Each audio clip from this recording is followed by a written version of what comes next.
படத்தை தடுக்க நினைக்கிறாயா ஏ பாசிச பாஜகவே?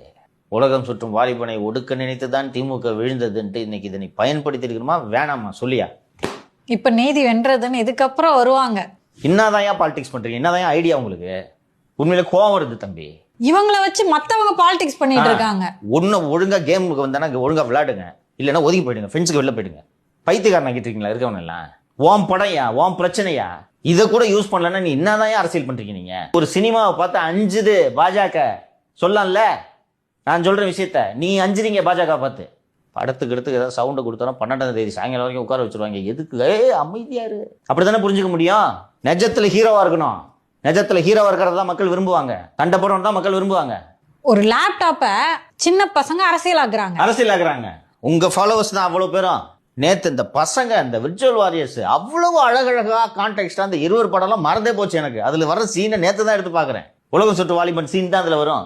அதிகாரிலாம் வந்து இல்ல சார் படத்தை தடை பண்ணிடலான்னு சொல்லும்போது கலைஞர் பேசுற மாதிரி பிரகாஷ் ராஜ் கருணாநிதியா நடிச்சிருப்பாரு. அதுல ஒரு சினிமா பார்த்து நம்ம அரசாங்கம் பயப்படுற அளவுக்கு வந்துருச்சா ஒரு 3 மணி நேரம் படத்தை பார்த்து அப்படின்னு வச்சிருப்பாரு. அதை எடுத்து கட் பண்ணி போடுறாங்க. நீங்க ரியாக்ட் பண்ணணும், நீங்க வழி நடத்தணும் உங்க பசங்களை. உங்க பசங்க தான் உங்களை வழி நடத்திட்டு இருக்காங்க. அதான் அந்த வழியில போக மாட்டாரு சார். என்னதான் ஐடியா உங்களுக்கு சார்? வீட்டிலே இருங்க, 10ஆம் தேதி காலையில கூப்பிடுறோம், நேரம் ஆளுநர் மாளிகைக்கு வந்து பதவி பிரமாணம் எடுத்துங்கன்னு சொல்லுவாங்களா? போர் சார், இது சண்டை போடணும் சார். வந்தீங்கன்னா எப்படி யூஸ் பண்றாங்க காங்கிரஸ் பாத்தீங்களா? யோசிச்சு பாருங்க. அவங்களுக்கு என்ன எல்லாருக்கும் ஜனநாயகன் ஃபர்ஸ்ட் ஷோ பார்க்கணுமா உங்களுக்கு? கிரிஷ் தொடங்குறதுக்கு திஸ் இஸ் பாலிடிக்ஸ். காங்கிரஸ் பேசின உடனே பிஜேபி ரேட் பண்றாங்களா வரிசையா? ஏங்க அதுக்கு இதுக்கு என்னங்க சம்பந்தம்? எல்லாத்துக்கும் திரு நயினார் அவர்கள் தான். சினிமா ரிலீஸ் எல்லாம் ஒரு பிரதமர் பார்த்துக்கிட்டு இருக்க முடியுமா? நியாயமா இருக்கா நீங்க பேசுறது? தமிழ் செய்த டிஃபெண்ட் பண்ணிருந்தாங்க இல்லையா? இதுதான் சார் பாலிடிக்ஸ். படத்துக்காண்டி காத்துக்கு இருக்கோம். எவ்வளவு ஆப்பர்ச்சுனிட்டி வருது தமிழ்நாட்டில். ஒரு மேஜர் எலெக்ஷன் இஷ்யூவாக இருக்க போகிறது திருப்பரங்குன்ற விவகாரம். இன்னைக்கு வரைக்கும் வாயை திறக்கல சார். நீங்க நீதி வென்றது அங்க ஏதாவது ஒரு சைடு எடுக்கணும்ல சார்? அதான் சொன்ன மாதிரி நீதி வென்றதா வெல்லலையா அப்படின்றத நீங்க சொல்லணும்ல.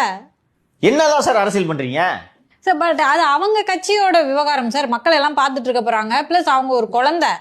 அரசியலை பொறுத்த வரைக்கும் அவங்க அப்படியே குழந்தைன்னா வளர்ற வரைக்கும் பொறுமையா இருங்க. குழந்தையா இருக்கும் போதே பிஹெச்டி முடிக்கணும்னு ஆசைப்படுறீங்க. அதுக்கு மட்டும் ஆசை இருக்குது. யூகேஜில தானே இருக்கீங்க, பிஹெச்டிக்கு தானே ஆசைப்படுறீங்க. முனைவர் பட்டம் வாங்கணும்னு குழந்தையா இருக்கும் போது ஆசைப்படக்கூடாதுங்க. அப்ப அதற்கு ஏற்றார் போல் நீங்க ஒரு சைல்டு ப்ராடிஜின்றதை நிரூபிங்க. 8 வயசு இருந்தாலும் ஐஐடியோட சிலபஸை கரைச்சு குடிக்கிற அளவுக்கு எனக்கு அறிவு இருக்குன்றதை நிரூபிங்கன்றேன்.